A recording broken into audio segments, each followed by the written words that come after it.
So hello, my name's Rob and this is Cattle Rabbit Scale Model Studios, and in this video we are going to be taking a look at the new Blades of the Hollow King box set by Games Workshop. There is loads of Soulblight stuff coming out at the moment. I absolutely love it. I've been having an absolute blast with it. If you haven't seen my video for the Vampire Lord on Nightmare Steed, check it out. It's out now. It's really cool. We're going to be diving into this box set and having a good old look through it. Let's just dive in and get started because I love this box set.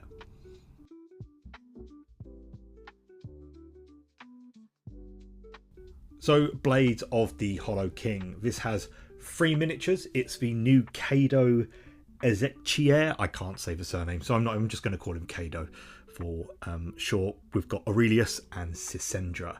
This is very much in the same vein as like we've seen with the Black Talons, and there was also that really cool Imperial Guard one. They're kind of like jungly. I forget their name. If it's been bugging the hell out of me, let me know in the comments below. I can't remember the name for the life of me.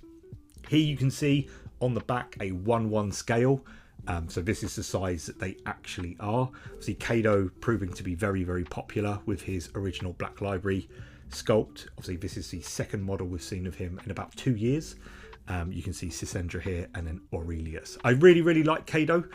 However, I do Aurelius absolutely steals the show for me. It's such a lovely miniature, and you'll see when we take a look at the sprues in a bit. But this is the box.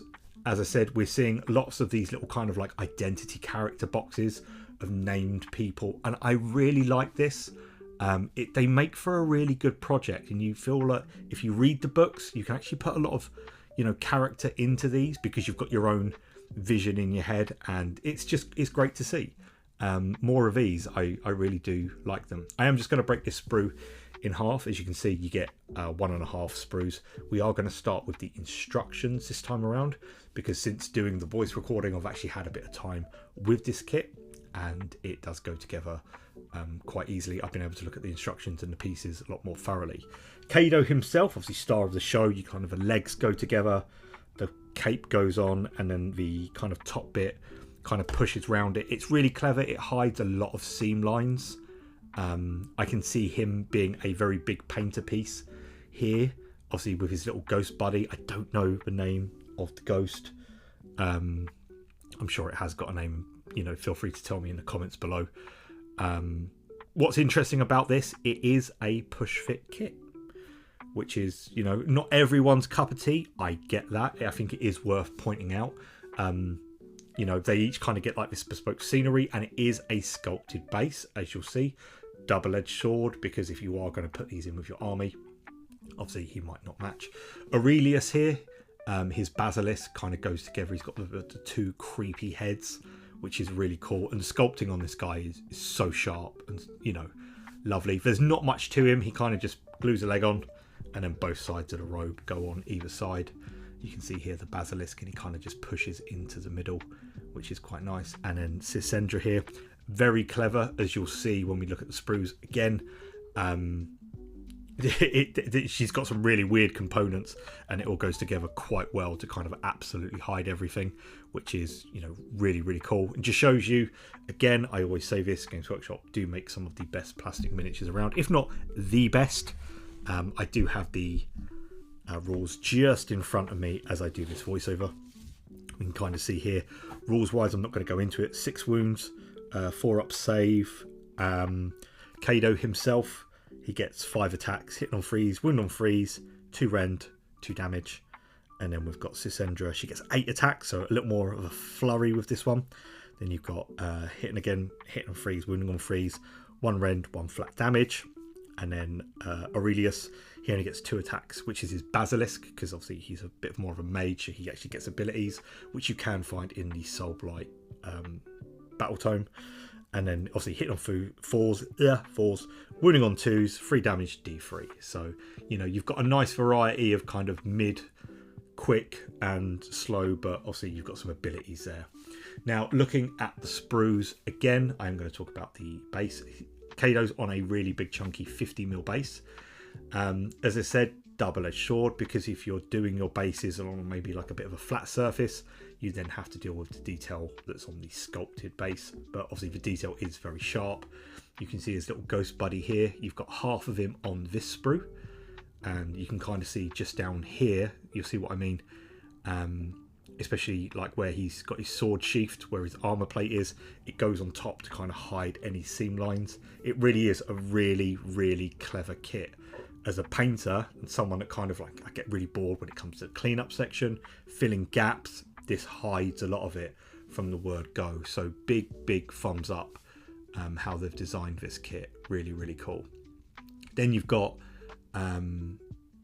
that's the other half of Kado's ghost, as we're seeing on screen here, with Sisendria, I believe. You'll see what I mean by some of the parts and components she's got here. If you just look at this piece here, it looks so weird because it's like the head, part of a hand, a sword, and you've kind of got this weird gap, but it all really cleverly just kind of goes round, and it just hides so much, which is, it feels like a big step forward, this kit, to how much they, you know, hide stuff. The only thing you will get occasionally is a bit of a seam line in some of their cloaks and their flowing robes, which isn't the end of the world and is some of the easier stuff to fill. As you can see here, the basilisk, the detail on this thing is so good, and it's kind of got these ridges into like the sculpted base, so it kind of forces you to put it in, like there's no room for error or anything like that. It just pushes in really easily. Obviously Aurelius here himself, he's just missing a leg. You put a leg on and then you get the front and back of the cape, which just kind of sandwiches round everything, and then it'll just be a little bit of filling maybe where the robes connect on his shoulder. The basilisk himself, the most irritating part, as much as I think Aurelius is my favourite model in this kit, the basilisk heads go together in halves, so you will get a bit of a seam line running on the inside of his mouth and the bottom of his chin, things like that. I do wish there was a better way of doing things. I understand that it's part of the process, but you know, I can't help but being a hobbyist at heart, and I always say I am the average hobbyist. I look at these things and I think, oh, you know, there's a big seam line running down the, you know, for a minor gripe, but you know, obviously a very cool kit. Now there is going to be those people that, I like Kado. I don't read a lot of Black Library. I read very little of it, so I don't know a lot about him, but I do know that his original model was really well received by the community. We've seen some amazing pieces. Gold Demon winners have painted him and won. You know, he's been a real good fan favourite. On the flip side of things, you are going to get people that go, he's already got a model, what does he need this for?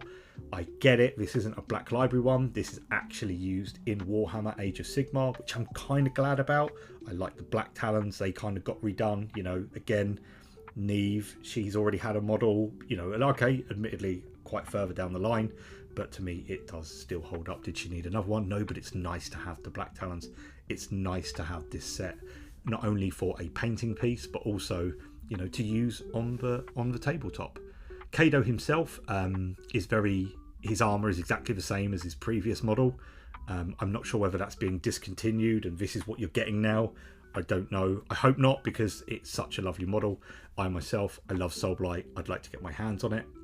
However, we shall see. Now, what I am going to do with these guys, I'm not going to build them, but I will build them on a live. So if you're watching recently, then Sunday, which would be the 11th of May, about 4 o'clock British summertime, BST, I'll be live on YouTube. We're going to build these. I've also got the zombie dragon, which I'm going to be doing live.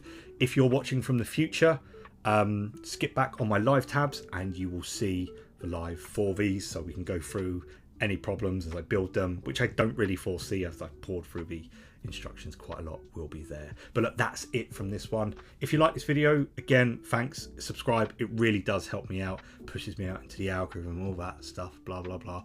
But yeah, I can't wait. I love Soulblight, and I'm so glad they've got, you know, a big kind of range bolster. But look, that's it from me in this one. I'll see you all soon. God bless, and